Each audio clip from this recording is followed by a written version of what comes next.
Welcome back to the Friday Club. Delighted to have alongside us Harry Redknapp, the king of the jungle. You've made it, Harry. You're alongside two men that you know pretty well, Warren Greatrex and Martin Dwyer. Thank you very much for coming in the studio. How have you been? Good, Rishi, all good. Been busy. Yeah? Very busy, yeah. Hanging around the racetracks the last few days? No, I haven't been to a race meeting probably, I don't know, months and months and months since the... So hang on, did you go to Cheltenham? Cheltenham? I was at Cheltenham last Saturday. This is what happens when you get to 70-odd years of age. I was at Cheltenham last Saturday. That was my first day. I forgot I went with a wife. And to be honest with you, I didn't even... It was my only non-betting day when I've been racing. I just completely... It was such a lovely day. We was in a lovely box.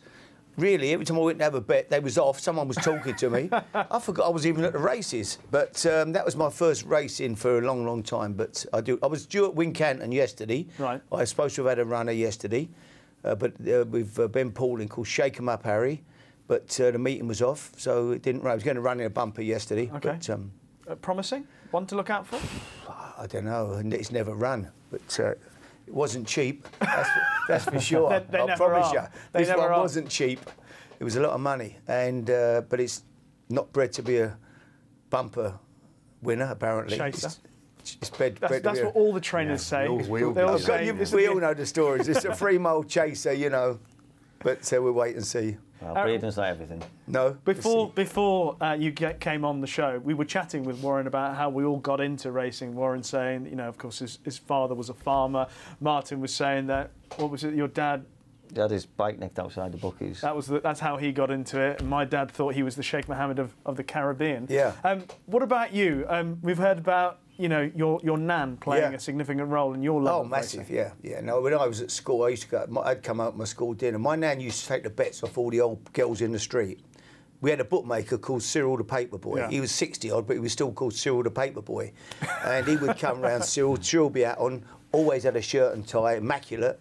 He'd come round, Star News and Standard, and he'd have my nan would take the paper off him, and she'd drop the bets that she collected off all the old girls in the street in his bag. Yeah.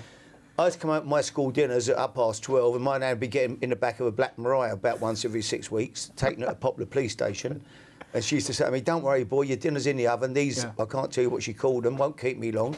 And sure enough, they give her Maggie Brown, they give her a slap on the wrist. And so I had no choice. I used to come up from school, couldn't read or write at 6, 7 years of age or whatever.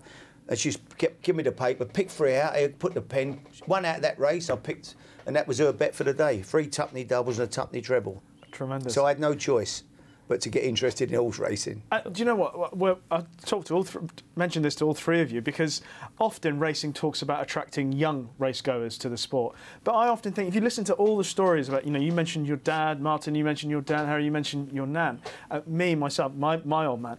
The older generation brings the youngsters into it. So I think if racing attracted the older people, the senior people, to say, you know, bring your children racing, and that's the future. That seems to be what most of us who form a lifelong love of the sport end up. That's how we do it. It's not, you know, just get young people in and try. That's great, but I think if you want to establish a long-term relationship with a sport, you do it with your nan or your dad. Well, once you get the bug, people get the bug. Like you got the bug early, obviously, Harry, and then you've just grown up with it, haven't you? Yeah, but a day at the race is a great day out, isn't it? Even though I haven't been. Yesterday I was like a little kid all day.